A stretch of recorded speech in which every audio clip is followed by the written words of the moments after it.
Hello नमस्कार दोस्तों, कैसे हैं आप सब। मेरा नाम है अजय और आप देख रहे हैं मेरा YouTube channel Ajay Kumar TR. दोस्तों, चैनल पर नए हैं तो इसे सब्सक्राइब कर लीजिए,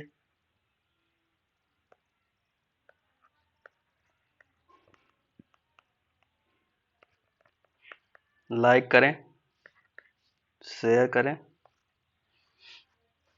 और दोस्तों, अब तक हमने बात कर ली थी प्रागैतिहासिक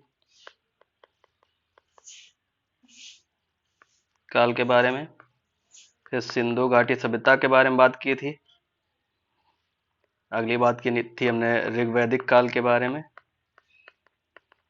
फिर उत्तर वैदिक काल के बारे में बात की थी।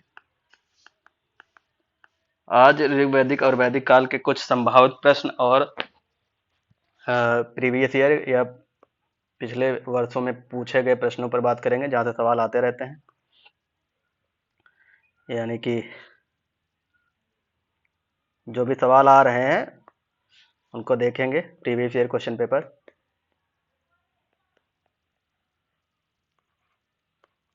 प्रीवियस ईयर क्वेश्चंस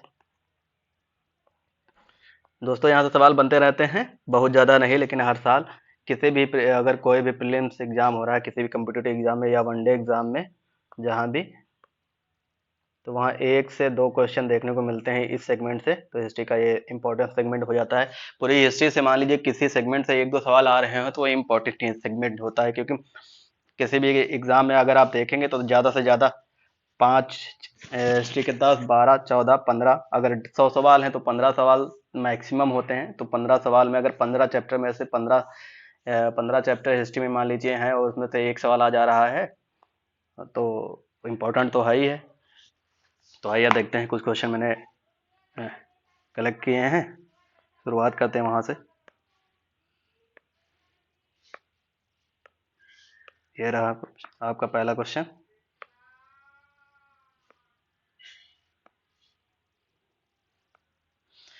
ऋग्वेद कालीन आर्यों और सिंधु घाटी के लोगों की संस्कृति के बीच संबंध में निम्नलिखित कथनों में से कौन सा सही है। मतलब ऋग्वेद कालीन जो आर्य थे और सिंधु घाटी के लोगों के बीच संस्कृत के संबंध में निम्नलिखित बारे में कौन, मतलब क्या, कौन से कथन सही है। जो कथन दिए गए हैं, तीन कथन है आपके। ऋग्वेद कालीन आर्य कवच और सिर सिरस्त्राण या हेलमेट का उपयोग करते थे। जैसे आप देखेंगे अब एक बहुत सारी मूवीज में, अगर आप एंशियंट पीरियड की मूवीज देखेंगे, बाहुबली हो गया, तो जो वो हेलमेट पहनते थे या मुकुट जिसे कहते हैं, वो सिर स्त्राण कहते थे उसको।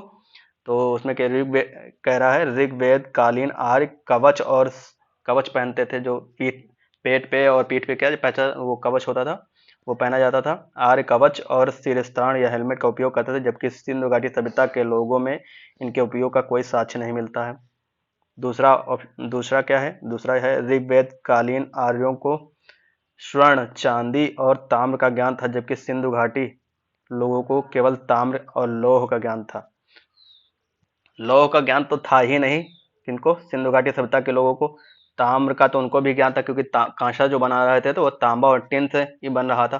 अगला देख लेते हैं। अगला क्या कह रहा था, ऋग्वेद कालीन आर्यों ने घोड़ों को पालतू बना लेते हैं। बिल्कुल, ऋग्वेद कालीन ने जो है घोड़ों को पालतू बनाते हैं, जबकि इस बात का कोई साक्ष्य नहीं है कि सिंधु घाटी के लोग इस पशु को जानते थे।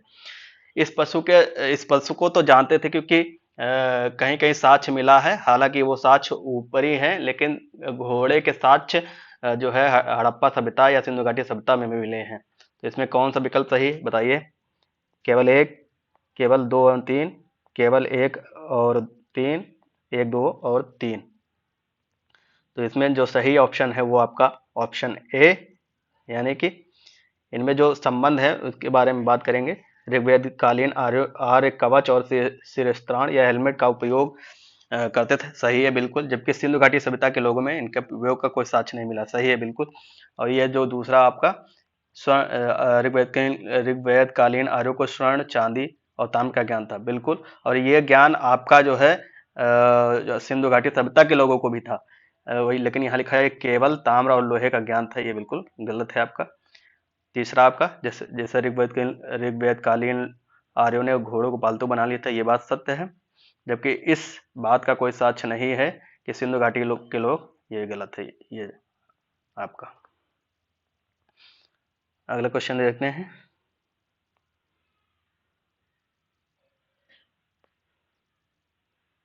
ये रहा आपका अगला क्वेश्चन। भारत के राष्ट्रीय प्रतीक के नीचे अभिलिखित भारत का राष्ट्रीय सिद्धांत सत्यमेव जयते निम्नलिखित में से, ये बहुत क्वेश्चन पूछा जाता है, वनडे एग्जाम का तो फेवरेट क्वेश्चन है, इसलिए इस क्वेश्चन को तो देख लेना बहुत इंपॉर्टेंट है, वनडे एग्जाम का फेवरेट क्वेश्चन है कि सत्यमेव जयते कहाँ से लिया गया है। तो आपके ऑप्शन रहे ये रहे ऑप्शन, क्या है, कथा उपनिषद से लिया गया है, या छांदोग उपनिषद से लिया गया है, या ऐतरेय उपनिषद से लिया गया है, या मांडुक्य उपनिषद से लिया गया है। तो ये आपका कहाँ से लिया गया है, ये आपका लिया गया मांडुक्य उपनिषद से। और बहुत क्वेश्चन पूछा था, भारत के राष्ट्रीय प्रतीक, भारत के जो ये राष्ट्रीय प्रतीक है आप देख ही रहे हैं, 4 शेर हैं, उसके नीचे सत्यमेव जयते लिखा है और वो अशोक चक्र बना हुआ है वहाँ भारत। तो उसे सत्यमेव जयते मांडुक्य उपनिषद से लिया गया है। अगला क्वेश्चन देख लेते हैं। अगला क्वेश्चन क्या है, धर्म और रीति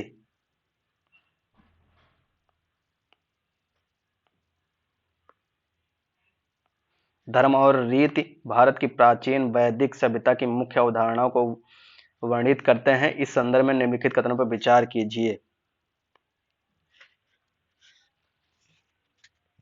क्या है, धर्म और रीत भारत के प्राचीन वैदिक सभ्यता की मुख्य अवधारणा को वर्णित करते हैं, इस संदर्भ में निम्नलिखित कथनों पर विचार कीजिए। तो पहला क्या है, धर्म दायित्व की अवधारणा और अपने प्रति अपने कर्तव्यों का निर्वाह करना था, ठीक है। रीत मौलिक नैतिक कानून था जो ब्राह्मण और उसमें निहित सभी कार्यों को शासित करता था, जो ब्रह्मांड, सॉरी ब्राह्मण यहाँ पर दिया, रीत मौलिक नैतिक कानून था जो ब्रह्मांड और उसमें निहित सभी कार्यों को शासित करता था, ठीक है। उपरोक्त में से कौन सा कथन सही, तो कौन सा ऑप्शन, ऑप्शन ए केवल एक, नहीं, ऑप्शन बी ये भी गलत, एक और दो इसमें दोनों सही हैं, ये गलत। क्या है, धर्म और रीत भारत का प्राचीन वैदिक सभ्यता की मुख्य अवधारणा को वर्णित करते हैं, इस संदर्भ में निम्नलिखित कथनों पर विचार किया। धर्म दायित्व की अवधारणा और अपने प्रति अपने कर्तव्यों का निर्वाह करना था। धर्म क्या है, धर्म दायित्व की अवधारणा और अपने प्रति अपने कर्तव्यों का निर्वाह करना था। रीत मौलिक नैतिक कानून था जो ब्रह्मांड और उसमें निहित सभी कार्यों को शासित करता था। अगला क्वेश्चन देख लेते हैं, मुख्य रूप से पूर्व वैदिक आर्यों का धर्म था, मुख्य रूप से पूर्व वैदिक आर्यों का धर्म था, क्या था, भक्ति थी, नहीं, भक्ति वो करते थे लेकिन इस तरीके नहीं। मूर्ति पूजा और यज्ञ नहीं, पूर्व वैदिक का आर्यों की बात की जा रही है। प्रकृति पूजा सबसे ज्यादा था और यज्ञ भी होते थे, प्रकृति पूजा और भक्ति नहीं, यज्ञ थे, भक्ति की अवधारणा तब तक विकसित नहीं हो पाई थी। अगला क्वेश्चन देख लेते हैं। अगला क्वेश्चन आपका है, वैदिक सभ्यता के स्रोत से संबंधित निम्नलिखित कथनों पर विचार कीजिए। पहला ऑप्शन क्या है, वैदिक सभ्यता का सबसे महत्वपूर्ण स्रोत वेद है, वैदिक सभ्यता का सबसे महत्वपूर्ण ऑप्शन वेद है। दूसरा ऑप्शन, वेद ना तो व्यक्तिगत धार्मिक कार्य है और ना ही एक विशेष समय पर निश्चित संख्या की पुस्तकें हैं। महाभारत और रामायण महान महाकाव्य हैं, उपरोक्त में से कौन सा कथन सही है, तो कौन सा सही है आपका, वैदिक सभ्यता के स्रोत निम्नलिखित कथनों पर विचार है। वैदिक सभ्यता का सबसे महत्वपूर्ण स्रोत वेद है, सही एकदम। वेद ना तो व्यक्तिगत धार्मिक कार्य है और ना ही एक समय पर निश्चित संख्या की पुस्तकें हैं, ये भी सही है। महाभारत और रामायण महान महाकाव्य, ये भी सही है, तो इसमें ऑप्शन आपका डी सही है। दूसरा सवाल आइए देखते हैं। दूसरा सवाल है, सिंधु घाटी सभ्यता और वैदिक सभ्यता के बीच मुख्य अंतर क्या था। सिंधु घाटी सभ्यता और वैदिक, ये तो बहुत इजी है और आप लोगों को भी पता होगा। सिंधु घाटी सभ्यता शहरी सभ्यता था, बिल्कुल सही है, जबकि वैदिक सभ्यता एक ग्रामीण सभ्यता, हाँ ये भी बिल्कुल सही है।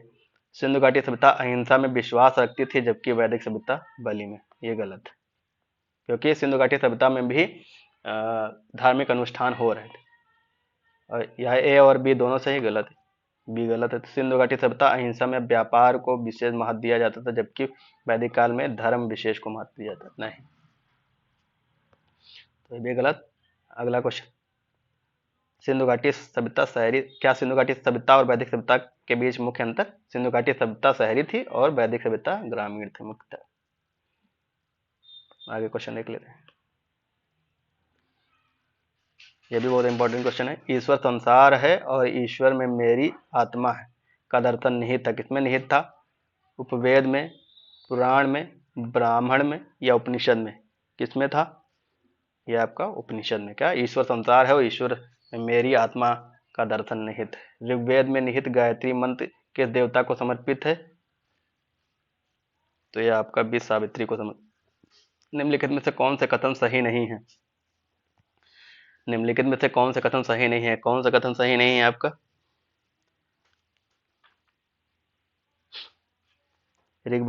ऋग्वैदिक लोग आदिम जीवात्मा में विश्वास रखते थे, करते थे या गलत? सही है, ये सही है, सही। ऋग्वैदिक स्त्रियां अत्यधिक सम्मानीय थी और ज्यादातर धार्मिक अनुष्ठानों को तब तक अधूरा समझाता था जब जब तक कि पत्नियां अपने पति के साथ उसमें भाग नहीं लेती थी। आज के वर्तमान समय में देख लीजिए, तो अगर स्त्री और पुरुष यदि पति पत्नी हैं तो दोनों मिलकर अगर जब तक कोई पूजा पाठ नहीं करते थे तो समतम नहीं माना जाता है, और वही सेम आपका ऋग्वैदिक काल में भी हो रहा था, ये भी सही है। उत्तर वैदिक लोग चित्रित स्लेटी मिट्टी के बर्तनों का उपयोग करते, बिल्कुल सही है। और कई उत्तरी काले में वाहनों का उपयोग भी करते थे। और ऋग्वैदिक आर्य समानता कुल मिलाकर शहरी लोग थे, यही गलत है क्योंकि ये ग्रामीण समाज था, ग्रामीण समाज था, तो शहर की कोई बात ही नहीं है। तो ये कुछ इंपॉर्टेंट क्वेश्चन हुए, आगे और क्वेश्चन देखेंगे। कुल मिला के 10 क्वेश्चन थे, आगे 10 क्वेश्चन की सीरीज एक और लेके आएंगे।